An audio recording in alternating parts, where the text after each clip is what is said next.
Hi, good evening, everyone. Thank you for joining us this evening and giving us an hour of your time.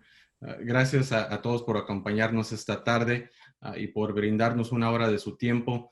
My name is Jesús Guzmán. I'm the Policy and Advocacy Director for Generation Housing. Buenas tardes a todos. Mi nombre es Jesús Guzmán y soy el Director de Política y Abogacía aquí con Generation Housing. Just a couple of items for tonight's webinar. We are offering this webinar with Spanish interpretation, which you can find at the bottom of your screen, and do select the Spanish button. Esta tarde estamos ofreciendo interpretación al español y el botón se puede encontrar al fondo de su pantalla. Favor de seleccionar el botón que indique en español.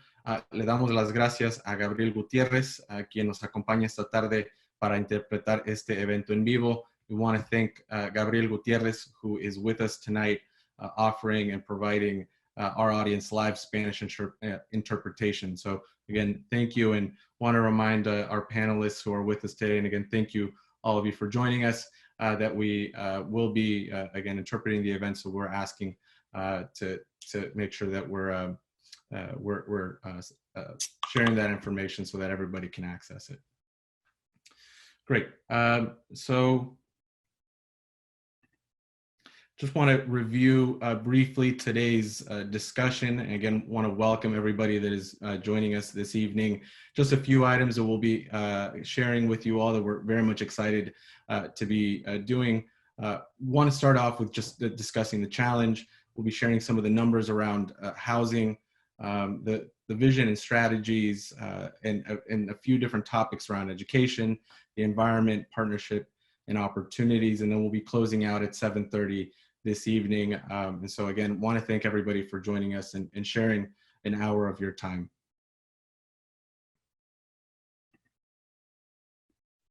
So I want to introduce tonight's panelists. We have, so again, myself, Jesús Guzmán, Generation Housing's Policy and Advocacy Director. We have also Pedro Avila, Vice President of the Santa Rosa Junior College, Vice President of Student Services there. Welcome, Pedro. We're really excited also to have Kerry Fugett from Daily Acts. She's the Leadership Institute Program Manager there, as well as Supervisor James Gore, who is joining us this evening. And I want to turn it over actually to our Executive Director, Jen Klose, who will be kicking us off tonight. Jen?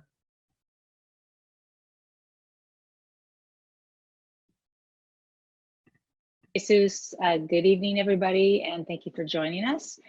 I'm going to start with this picture. That is a picture I took when doing a traveling town hall with Mayor Tom Schwethelm.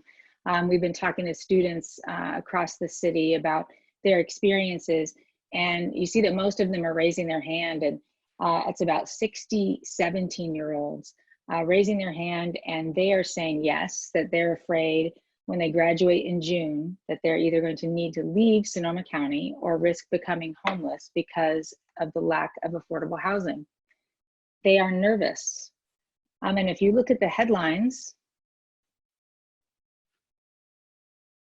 locally and throughout the nation, they might be right to be nervous. Professionals are leaving.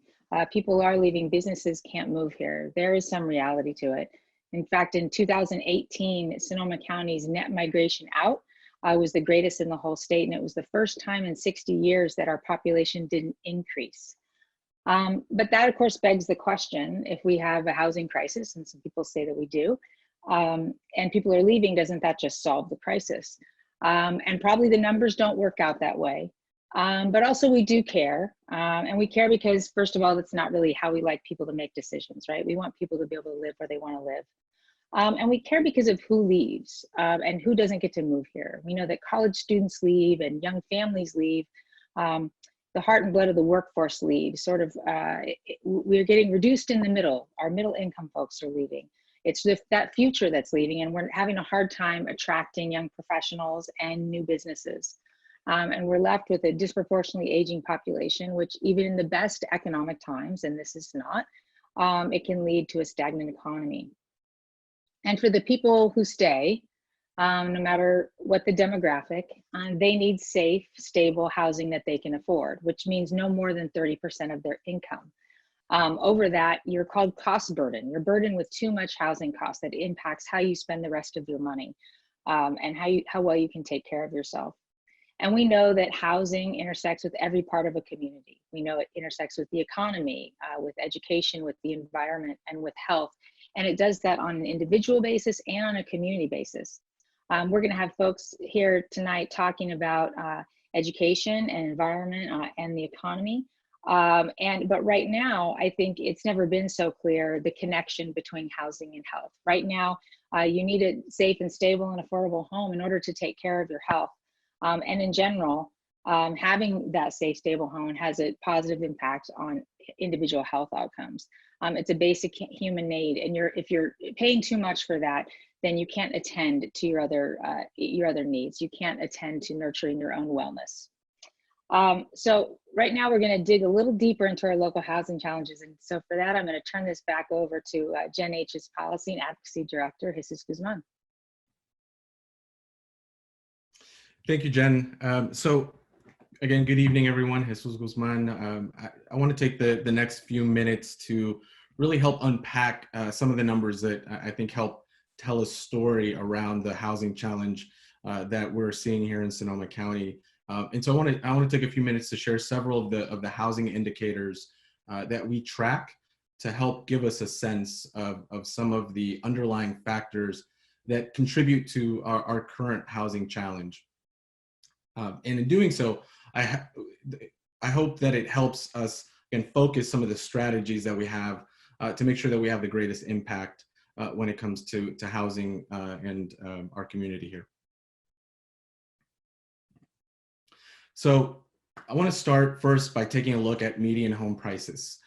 This gives us a sense of the demand for housing, given that on average about 2/3 of households are homeowners. So using Zillow data, we see that median home prices in Sonoma County have increased over 200% since 1996. It's the earliest that we have data available from Zillow on median home prices. And that 200% is translated to a median home price in Sonoma County of about $630,000 presently. And that's tracking about twice as high of an increase relative to California, and about 3 times the rate of the United States. So again, Sonoma County median home prices, no surprise for everybody living here, have grown significant really over the last 20-25 years. Now, turning over to median rents, one of the things that we see for renters who on average make up about the remaining third of households, we see a similar trend upwards with median rents over the last 10 years, and we're looking at post the Great Recession there in 2010. Median rents have increased from about $1,800 monthly to about $2,600 monthly. That's an increase of about 46%. And for Sonoma County, that's tracking at about 5 times a faster increase than in the rest of the United States.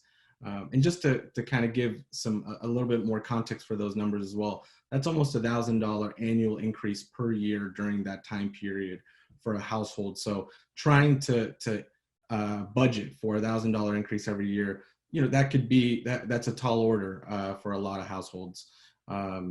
That's median rents.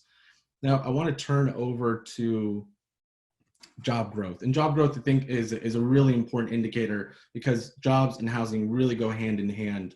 And what we're looking at here is we're looking at 2 things. The purple line indicates Sonoma County, and the white line indicates California. And this is a ratio of jobs to housing.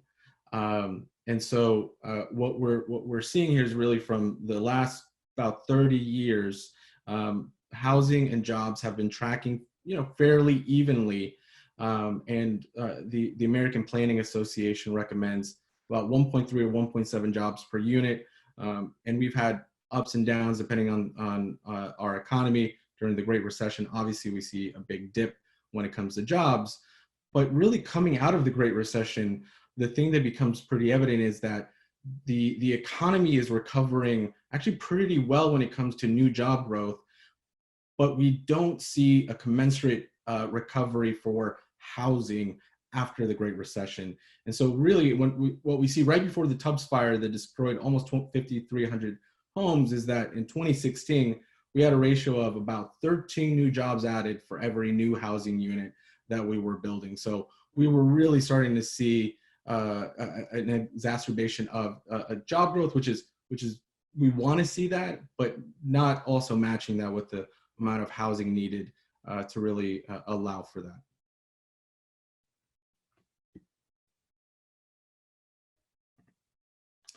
So next I want to turn to crowded living conditions, which really pose a significant problem for families and communities across the country. Severely crowded households, defined as households that live in, that have more than 1.5 people per room in a home.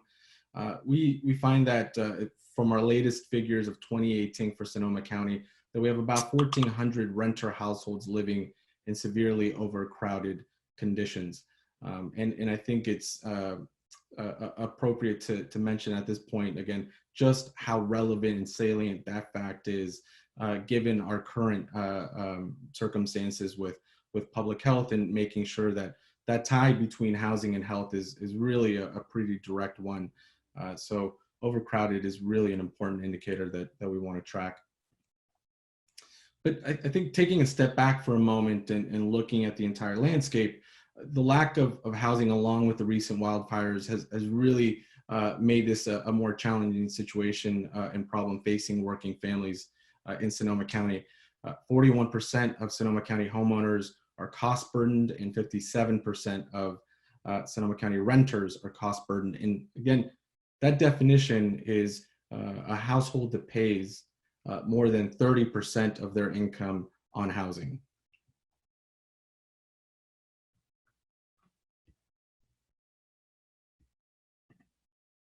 So I want to turn to home ownership. Home ownership has long been considered a cornerstone of family and community stability, really an opportunity for wealth generation. And reviewing the Great Recession, and again, it's been a really prominent feature of looking at housing, the homeownership took a really big hit, and in some cases worsened inequities that were actually starting to improve. One thing that we saw in the 2000s prior to the Great Recession was that Black and Latino homeownership rates were on the rise. But really coming out of the Great Recession, that changed significantly, because some of the hardest hit communities were Black and Latino families who owned their homes and lost their homes after the recession. And looking at some of the most recent data here for 2018, we see that Latinos have the lowest home ownership rate in Sonoma County, along with African Americans, with about a 25 percentage point gap between Latino home ownership rate and the top performing rate there. So a really significant gap that we see here in home ownership rates. Now I want to turn to rent burden. I think two different ways that we want to look at this in terms of the impact that this is having on some of our lowest income households in the county. We see that most households earning below the area median income, which is roughly around $70,000 a year, depending on a household size, these are households that are experiencing often paying more than 30% of their income on housing, and in many cases severely cost burdened and paying over half of their income on housing. And here we see, again, area median income. Most folks under that threshold are really paying a lot of their income on housing. I want to turn from some of the different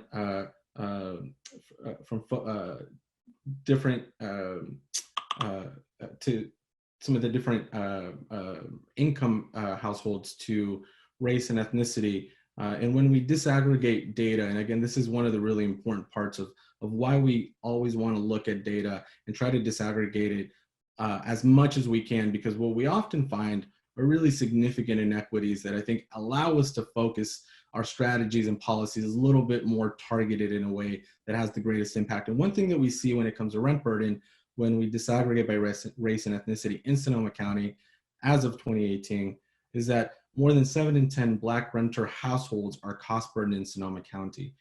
That's a really high rate, especially when we see the distribution across different households. Latino households are second in that. And so it's something that really stands out when we look at rent burden by race and ethnicity. Now, what's underlying many of these indicators and poor outcomes? I think one of the things that we want to turn to next and that I want to share is really that the rate of housing development is far below what's needed to meet the current need. When we look at building permits and we examine the number of home production over the decades dating back to the 1960s, we find that we built housing in Sonoma County in the thousands every year, well up through the 2000s. Now, there are some really important, I want to make sure I caveat this and say, it's been, part of that is a consequence of sprawl and seeing just suburban tracts spread out. This is by no means, I think, a function of what some folks may say, that urban growth boundaries are limiting our opportunities for growth, because really it's an opportunity as well to build within the areas that we've designated for cities. But it is, I think, interesting and important to look at how much housing we were building and really the impact, not of, I think, really important environmental policies, but I think the impact of the Great Recession, which if we see the bottom of the graph, we see that after the recession, we just, like many of the indicators we were mentioning before, we just haven't been able to recover. And I'll come back to, I think, one of the big reasons why it's been so difficult to be able to build housing when it comes to really after the Great Recession. So how much housing are we supposed to be building anyway, right? So let's take a look at some of the RENA figures. And here, the amount of housing, this is the amount of housing that the state expects each local community to build, given factors like expected population growth. In this current cycle that runs from 2015 to 2023, we're expected to build about 8,400 units, with about half of those being above moderate market rate housing, and the other half being moderate and affordable housing for lower income families. So how are we doing so far? When it comes to housing production, through 2017, looking at data from ABAG that we're tracking with respect, we're tracking okay. We're tracking relatively okay when it comes to market rate housing above moderate income. It does stand out when we look at some of the other areas that I think we're falling a little behind, which is we're struggling to provide enough housing for some of our moderate and workforce housing and lower income affordable housing, where really some of the greatest need exists. So I mentioned earlier that really after the recession is where we saw a big drop off when it came to housing. So I want to turn to one of those really big factors before I close out my section here, which is around funding. There's a lot that can be done when it comes to local regulations and enabling permitting to go forward. And those are really, I think, critical. But when it comes to, I think, tying it to the previous slide with affordable housing, moderate workforce housing, one thing that really stands out is the disappearance of a significant amount of public funding that was previously available right prior to the Great Recession, and that Sonoma County lost about 88% of that state and federal funding for housing production and preservation. I can't understate just how important that is of a factor in terms of limiting our ability to provide housing for our neighbors and for our community. So I will stop there, and I'll turn it over to Jen, who will talk to us a little bit more about Gen H's role in addressing some of these challenges. Thank you, Jesus. So we've got a challenge that is real clear. And to meet this challenge, we need a couple of things. We need vision, change in vision, and we need action. And first, talking about vision, there's a couple of changes that we need to make on the vision side of things. The first thing is that we need to develop an understanding that housing is part of an interconnected system that influences our community's health and vitality on both an individual and group level. It's not just about housing. And we also need to kind of change our vision of the types of housing that we have. In Sonoma County, we have a fairly narrow vision of what housing can be. It's mostly single family homes and some small apartment buildings. There's an idea that larger multifamily housing is only for bigger cities and that can be dangerous, or is only funded by the government. And those are some myths that we need to deal with. And we also need a change in vision on an individual level, on a family level. People need to believe that they have a place here. They need to see themselves here and invest in supporting housing here on an individual level. And then, of course, in addition to a change in vision, we need some action.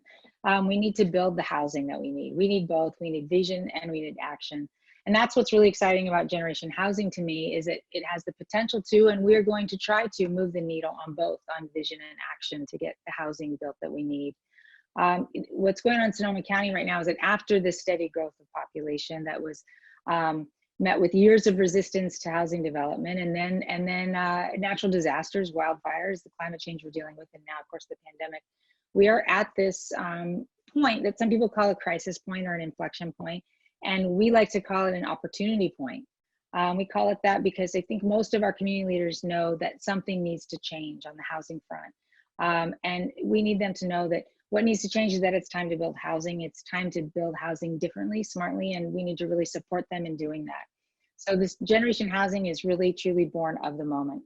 So Generation Housing is the organization that you've come to learn about today. And Gen H, we like to say we are Gen H. Together, all of us with the students and all of you out there and our organization, we are Gen H. We love it here. We want to stay here. We want our friends and family to stay here.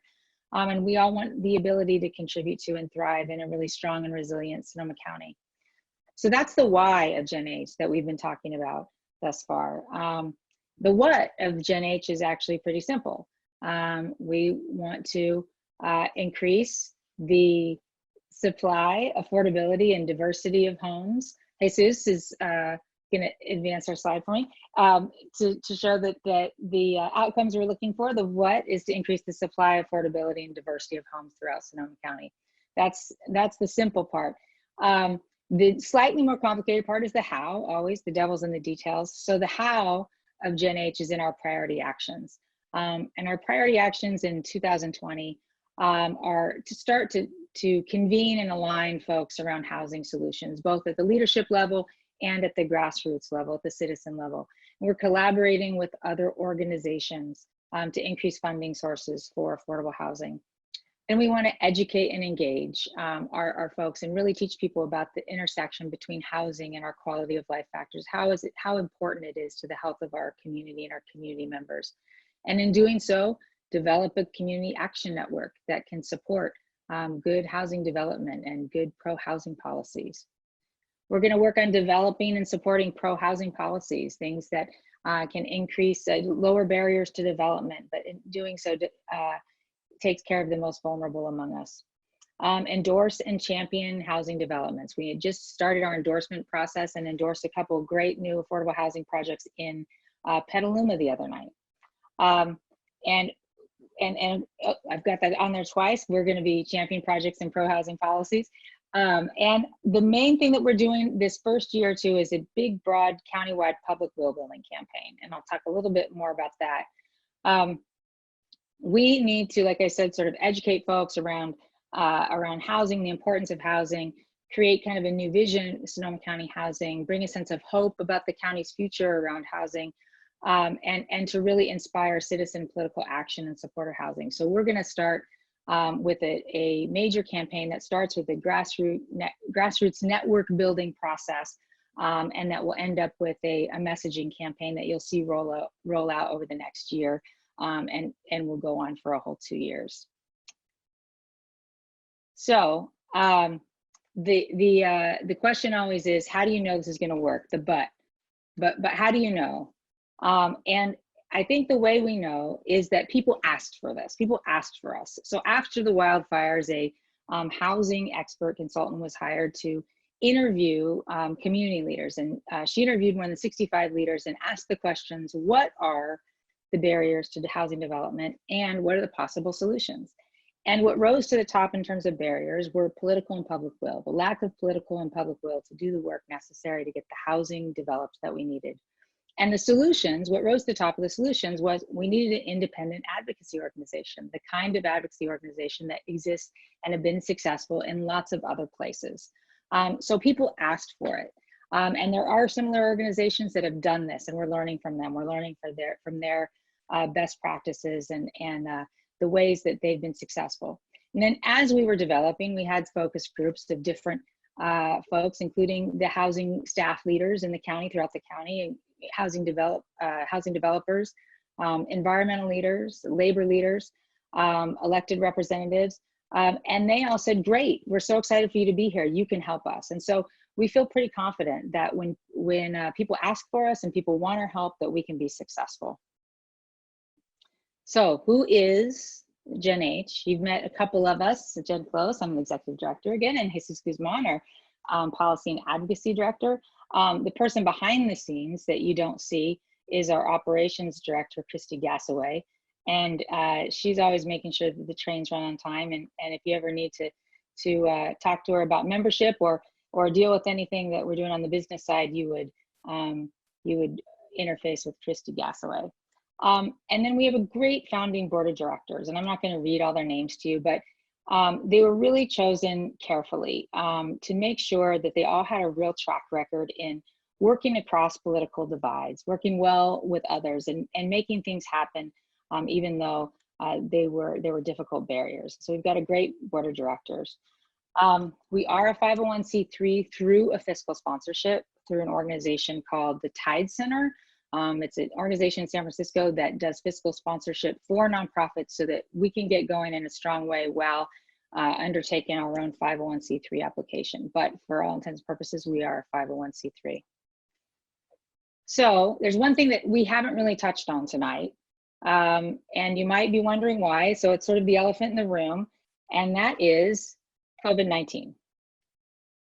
So 3 months ago, you could be at any meeting, anywhere, with any people, and convened about anything. And what would rise to the top of the conversation was housing, that we need more housing here. Doesn't matter who called the meeting, we'd end up talking about housing.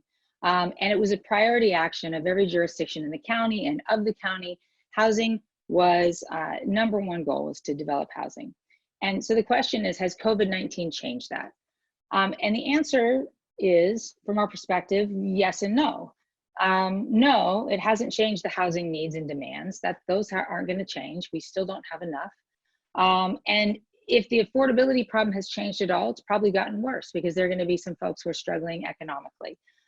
So no, it hasn't changed the urgency around, or it hasn't reduced the urgency around housing. And then the answer, yes, is actually, if anything, it's probably increased the urgency around housing. Because now we don't need just to build housing for the sake of our housing units and the health of our community as we did before, but now we need to build housing to help accelerate recovery from the recession. See, development of housing is an economic engine.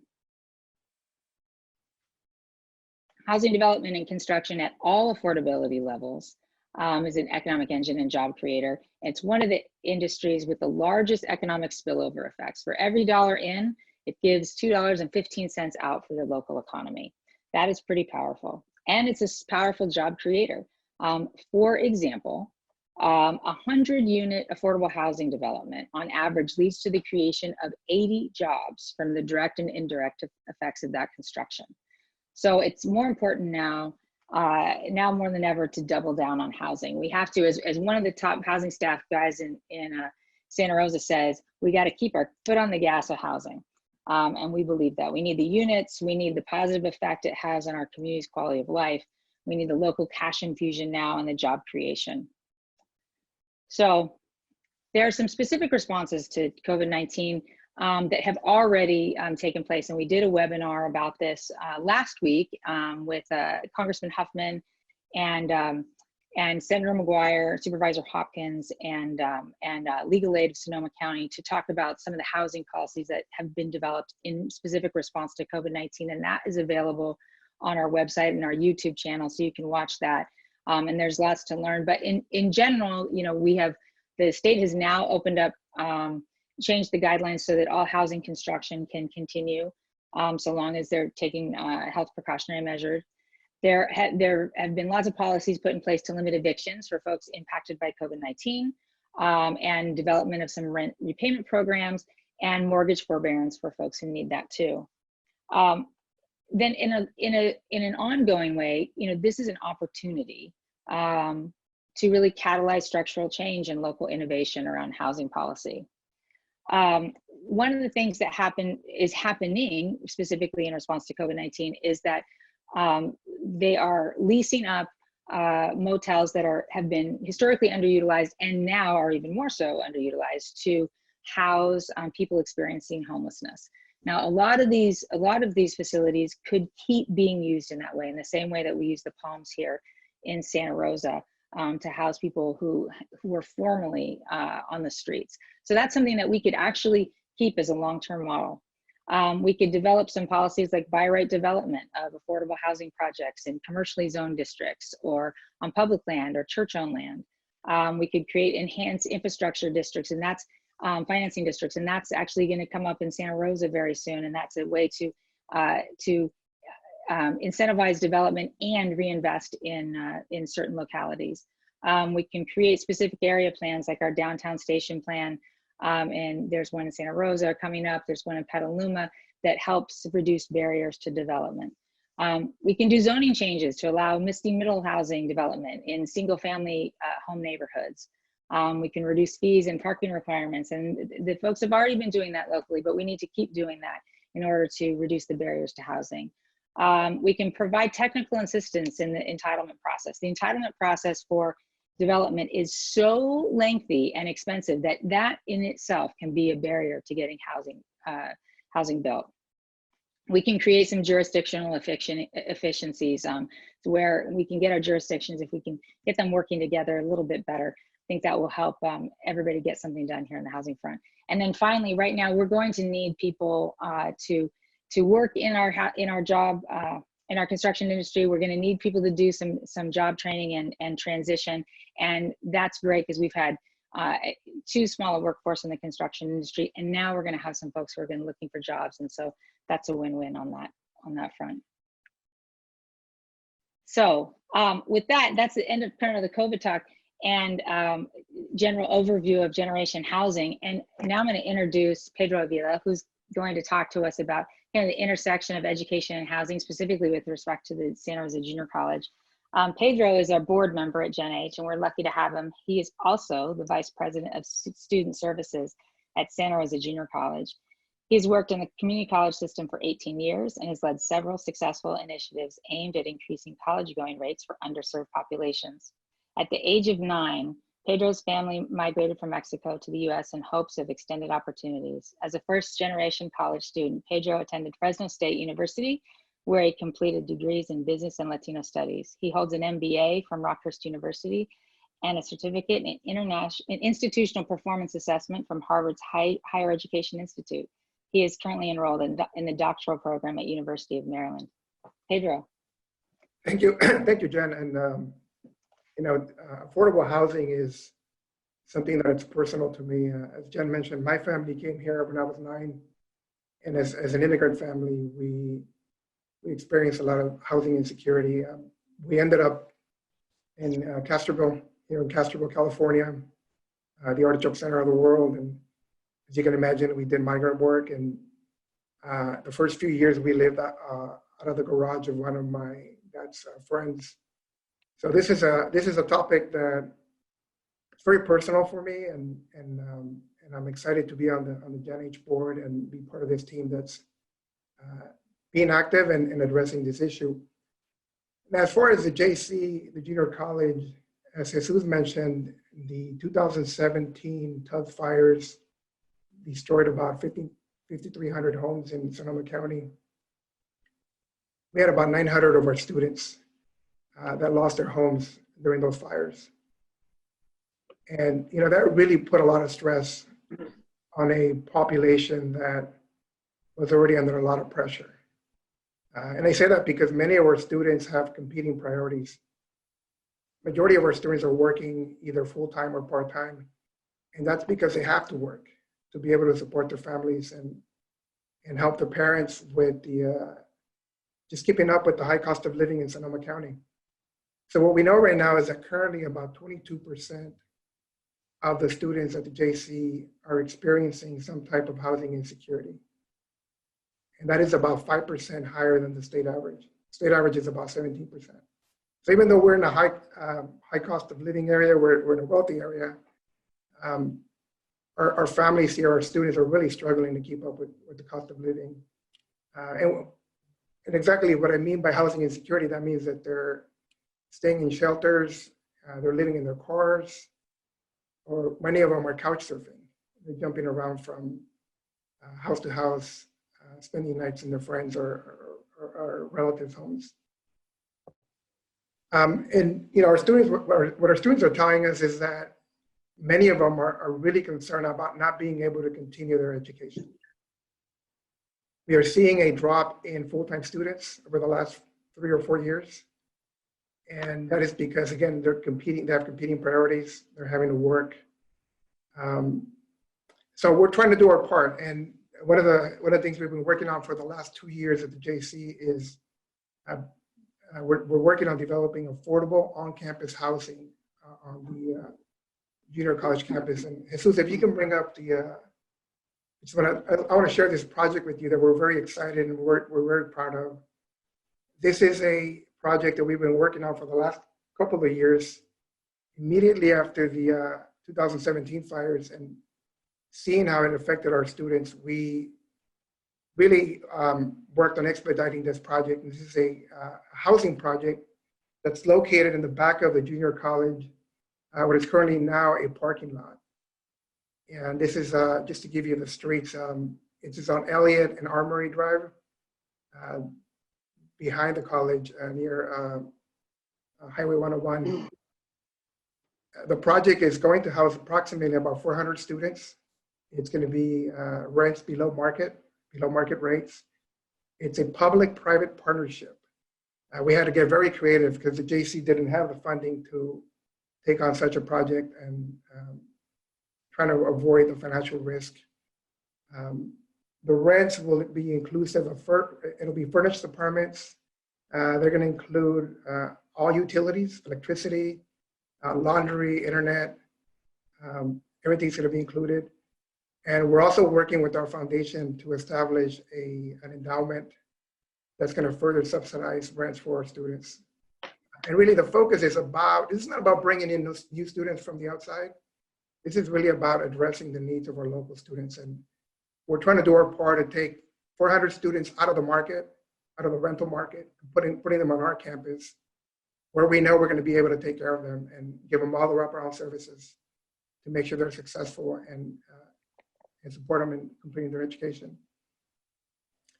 So I'm also really excited to announce that the project has stayed on track. We are scheduled to break ground this December. And we're also on track to open in fall 2022. It's been a lot of work. It's been a huge effort to keep it on track, and you know, the costs keep on growing because of the cost of construction. But we've managed to be able to keep it on track and make sure that it's financeable. So in closing, I just want to say, you know, I'm really excited to be part of the Gen H team, and I look forward to working with Jen and everyone and all of you supporting us to make sure we bring more affordable housing to Sonoma County. Thank you.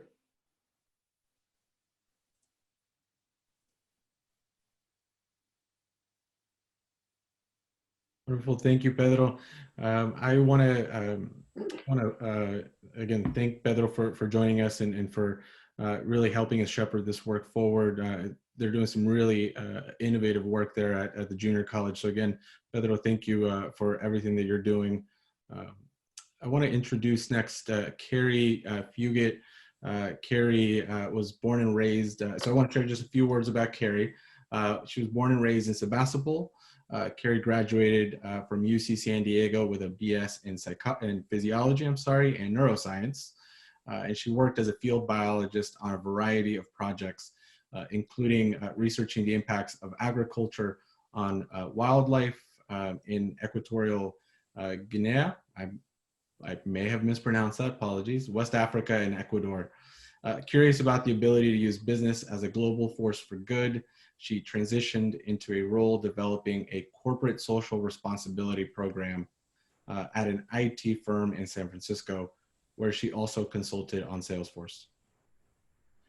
Prior to joining Daily Acts, where she's currently now working, Kerry worked as served as the executive director for Sonoma County Conservation Action, SCCA, campaigning to eliminate synthetic pesticides from schools and public places, working to bridge the divide between social and environmental groups, and improving government and grassroots coordination. She's thrilled to be part of the Daily Acts team to empower and connect leaders as we create a healthy, just, and resilient future. And just a couple of last notes here. She currently sits on the board of Los 100, RCPA, Sonoma County Climate Action Advisory Committee, and the Rebuild North Bay Environment and Sustainability Advisory Board. And most importantly, perhaps at least on my end of things, she was also on the incubation team for Generation Housing. An impressive resume, an impressive human being. And again, thank you, Kerry, for being here with us today. Thank you so much, Jesus and Jen, for having me, and for holding this conversation. So as Jesus said, I manage the Leadership Institute at Daily Acts. We're a holistic educational nonprofit who takes a heart-centered approach towards inspiring transformative actions that create connected, equitable, and climate resilient communities. And I'm here tonight because I care very deeply for our environment and climate, as well as for our hardworking community members who lack housing stability. Sonoma County is actually a globally significant hotspot for our biodiversity, and has also been, as we all know, at the front line of our climate crisis, with record-breaking fires and floods 3 years in a row. We have a paradoxical challenge. We need to increase housing while slashing our greenhouse gases and protecting our environment. And achieving both of these goals will take new partnerships, collaborations, and a willingness to implement new ideas. And I'm excited because collaboration is a core principle of Generation Housing.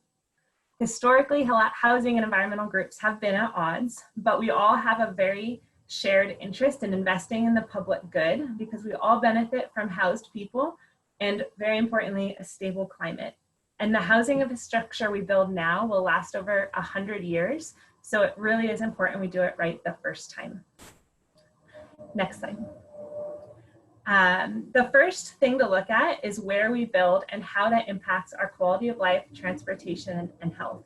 Jen talked about a new vision for housing. And it's really important to note that 59% of our greenhouse gas emissions in Sonoma County right now come from transportation, and that's linked to a lot to the sprawl and the way we've built in the past before getting urban growth boundaries. The more we sprawl, the more this increases, and also promotes a sedentary, car-based lives that have been linked to obesity as well. And that's why one of Gen H's guiding principles is place, and I'm excited that a commitment to walkable urban areas and environmental stewardship is baked into who they are. Next slide.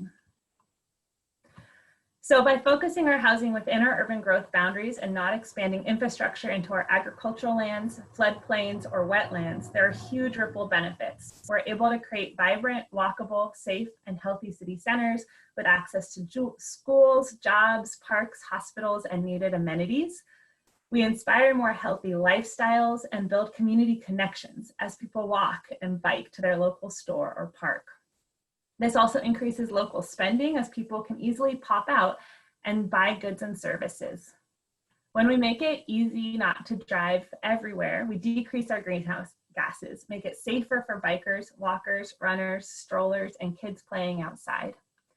The increased density makes it easier to provide robust, reliable public transportation, which also decreases our greenhouse gases.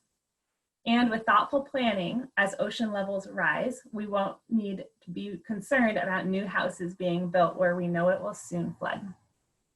So this is why it's super important to keep building in our urban centers near our amenities. Next slide. In our housing, we also have an opportunity to create housing and help the climate in how we build around energy.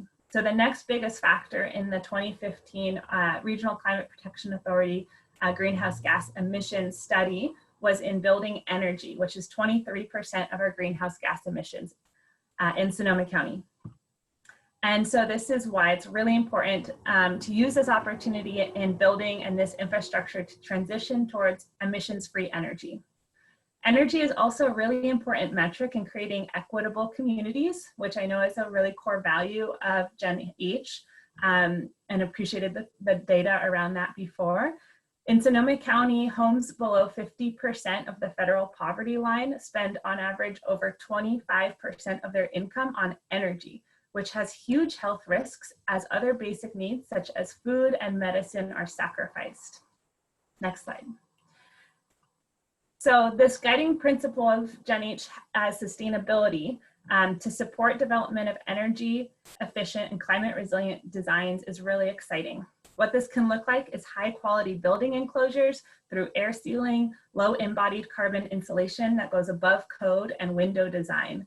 A transition away from natural gas towards all electric homes, which saves initial construction costs and has ongoing decreased utility costs, which will decrease the percent of income families are spending on their utility bills.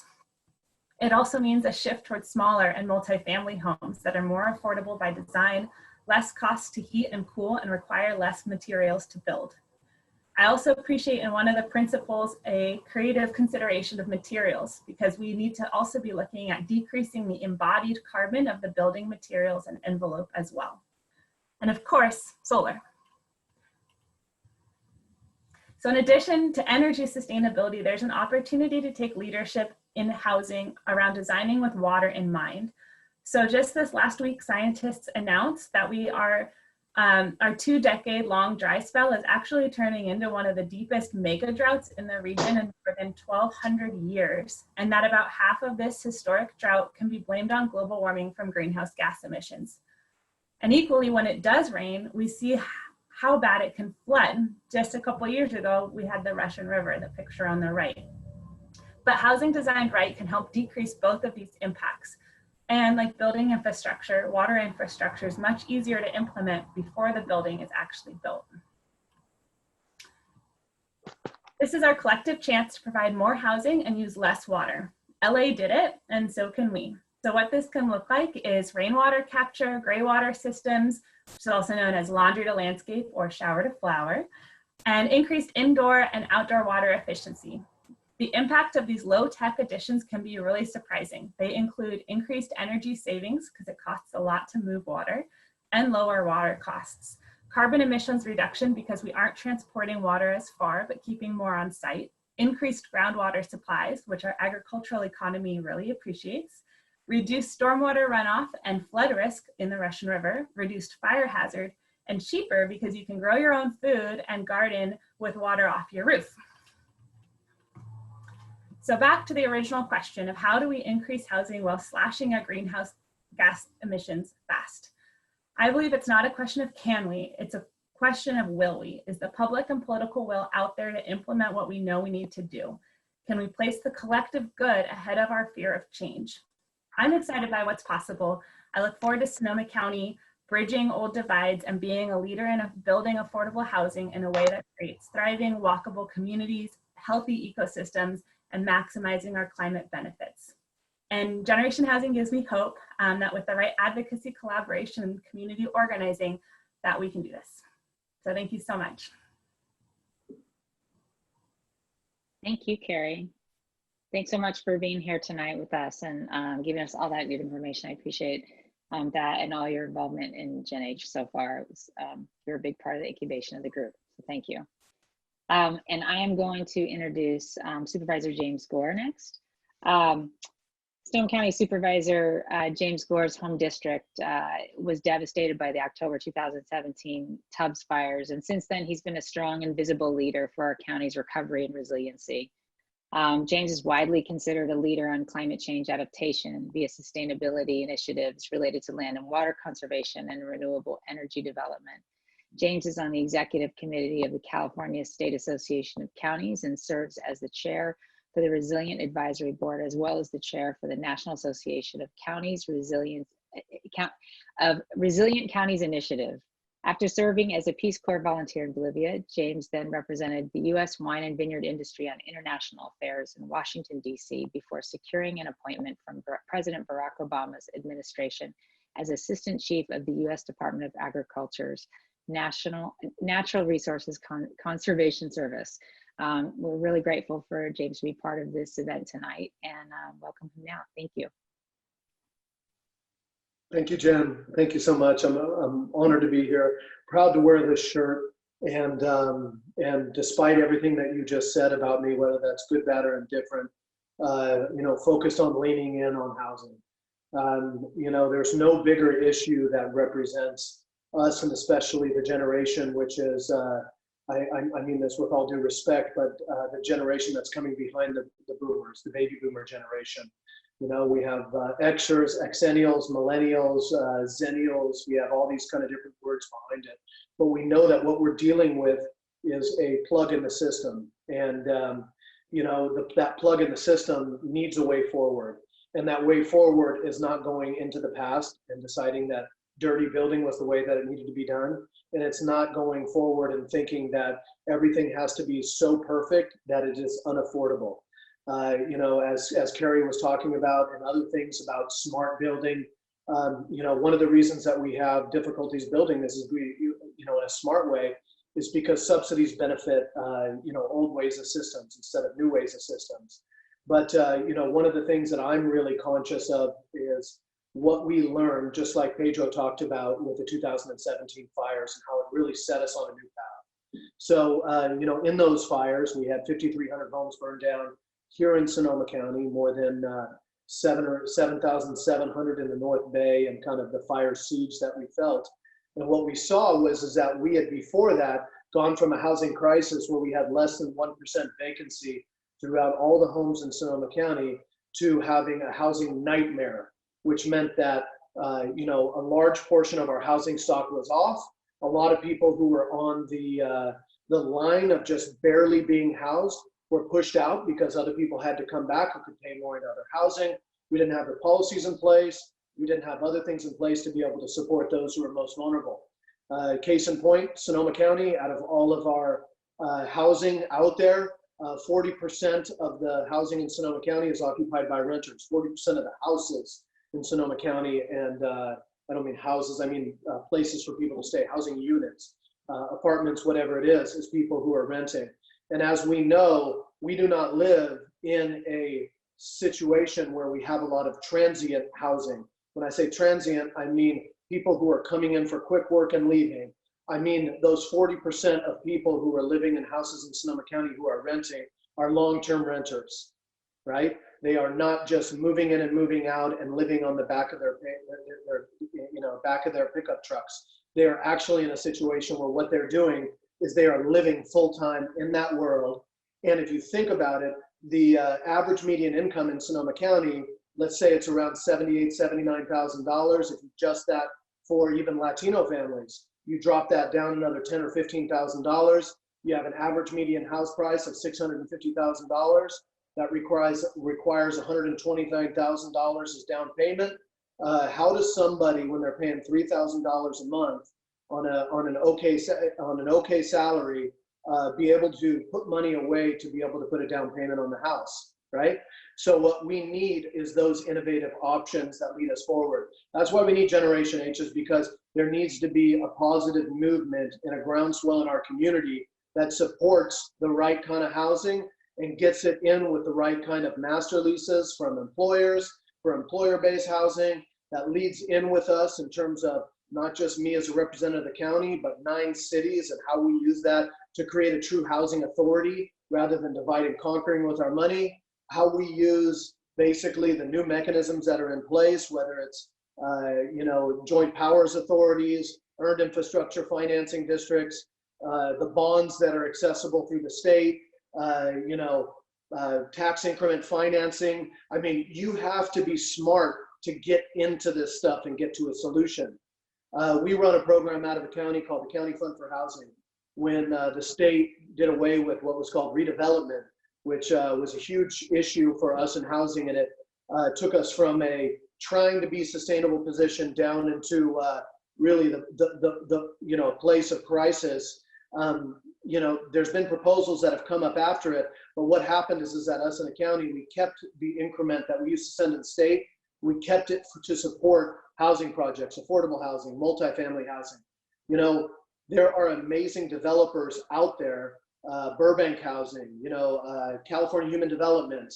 We've had a variety of others ones that come in, the Windsor Veteran Village that we were able to break ground on. And the crazy thing about this, Jen and everybody on the call, is what you realize is that people are lost in the old terminology. It's like, we got to go back where there's nothing and no regulations, or we have to do it so perfect that we can't create it. That's all crap. The money is out there. The resources are there. They are fragmented. They are diffuse. It takes some real know-how and some real will to be able to pull them together. If you think about whether it's Burbank or somebody else in the sense of this Windsor Veteran Village housing, the County of Sonoma, we put $2 million to get them over the finish line. They were willing to open up their books to show us that to be able to create these 30 to 45 units for veterans in Windsor, beautiful project. They had already brought $25 million in combined capital to the table from like 9 different sources. That is the current state of play. It takes a high degree of competency, takes a high degree of will when we get into our planning commissions and we get into our meetings to make sure that we're listening to the community, number one, but at the same time, we're not just saying, every time there's a concern that it has to decrease a need, right? We have to be cognizant of this and push it in the right way. So, here we are in a pandemic and having a conversation of housing. And this is what I'm going to kind of, end on is some would think, oh God, this is, we're going to be experiencing, if we estimate right now, the governor in his announcement today said, we're going to peak in their estimates at 24.3% unemployment. 24.3% unemployment. They're estimating their budget based off of 18% unemployment for the rest of the year. So that doesn't mean the peak is going to be that 24% throughout the year. As they loosen, as they do other things. But let's realize that, let's juxtapose that against another thing that I've talked about. Dennis Wick, our director of Permit Sonoma, our area that permits all the housing, he says business has never been so good. It's strange, right? That sounds wrong. That doesn't sound right. But let's realize that a large portion of our economy is going in a very difficult, unknown place. But then there's a whole nother part of our economy that has financing set up, that's trying to get these projects on the ground. And the biggest thing that a group like Generation H can do is connect the dots. There are dots everywhere out there. There's funding dots, there's advocacy dots, there's willing employers who are looking at doing master leases, who are going to start to provide, offer jobs that come with housing because they have to. It's the only way they can secure their workforce. But what we need is a connector. And so ultimately my goal is to work with you all to figure out, with this complex conversation, how we get beyond the high level, one-dimensional housing or not, or it's going to be perfect or horrible. And we get down and we get gritty and we use the advocacy to also set up the other mechanisms. For instance, right now, we need to make sure that the cities and the county have the political will to create a true housing authority, bar none. That has to be our first goal. I know that the votes are there on my board of supervisors. I know the votes are there on other city councils, but we get mired in details that stop us from taking action. We say we can't do that right now because we're waiting for this funding from the state, or we're evaluating our vouchers against the city, whether it's Santa Rosa or Petaluma. We find reasons not to do it. So my biggest thing with you all is there's going to be times where we work with you and your members to build will behind those things that really need that. And then on the other side, outside of that movement for yes, as opposed to wait, is the other thing, which is dive into the stinking details, because it is not one-dimensional. It is very complex out there, and you have to have the know-how. You have to get the right investing. You have to set up the right kind of tax structure. You have to do this stuff right. But the whole goal of Sonoma County, to kind of put into one thing, is that in the late 60s and early 70s, when they created the first general plan of Sonoma County, which is like the land use Bible, and they had all these cities create them subsequently as well, is they agreed upon something. They agreed that we were going to stop doing urban sprawl and suburban sprawl, and that we were going to go into city center growth. In many ways, we have achieved a lot of the mission for stopping urban sprawl out into our areas. We have urban growth boundaries, we have community separators, you got to protect those. What we have not been able to do is get over the will to be able to build up, to be able to get multifamily, to be able to get those things in. So I'm a big believer. I'm a believer in what you all are doing. I'm a believer in what we're doing. And my vote is going to be for housing first. Thank you. Thank you, Supervisor. We really appreciate you being here today. And it's so important what you're saying. And I think what I really love about what you're saying and the spirit you bring to this is that we need to obviously respond to the health challenge before us right now. And that takes a lot of commitment and energy and resources. But at the exact same time, we need to be pivoting towards recovery. And that was your message during the wildfires. And I know that's your message now. So I really appreciate that. And I want to thank Kerry and Pedro for being here too, and really for both of the collaborative spirits that they bring to their work and their participation in Gen H. And you might want to be, you might out there want to know how to get engaged also, because this is a collaborative effort. And you also might want to know where to get one of these t-shirts, because they're pretty great t-shirts. Jesús is wearing a collector's edition, and so I don't think that those are available, but you can get one of these t-shirts if you join as a member. So the ways you can get engaged with Gen H, and we need folks to get engaged because we need people Sonoma County to be behind us in telling our leadership that we need to build housing and do it right. So you can go to our website and you can sign up as members at whatever level is comfortable to you, and that might not be right now what it will be at another time, but whatever level is comfortable is just fine. You can sign up to get our newsletter and action alerts. You can keep talking about this. That's what I said earlier about how, 3 months ago at every table, at every meeting, housing would come up as the #1 topic of conversation. That needs to keep happening. So keep asking about it and keep talking about it. You can host a Zoom Gen H info night. We will do this for you and your friends and family if you want. We'll show up and show up on your computer screens. And it's the easiest party you'll ever host, because you don't need to clean your house or make snacks or even shower if you don't want to. You can wear anything you want. All you have to do is send an email to your friends and we'll do the rest and show up on computer screens.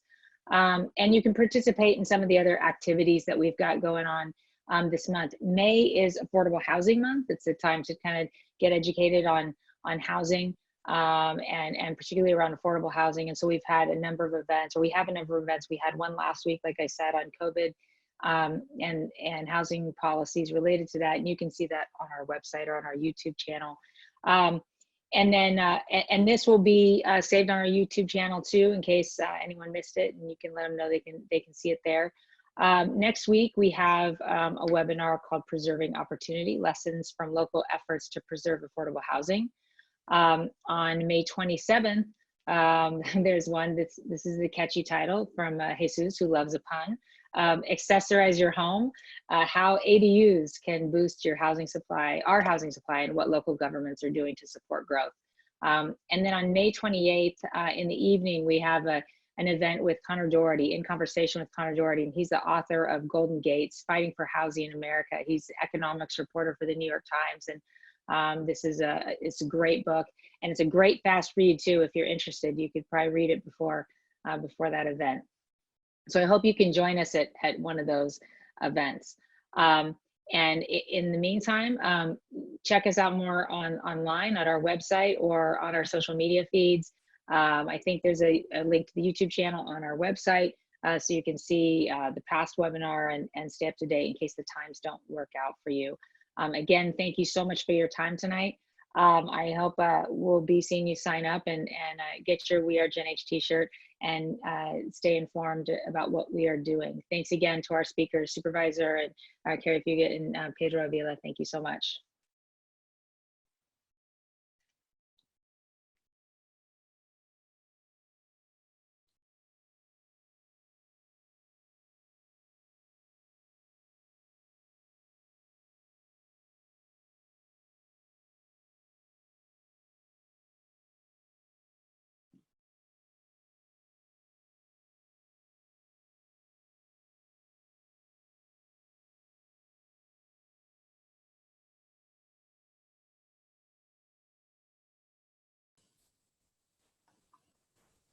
Hey, folks. Hi.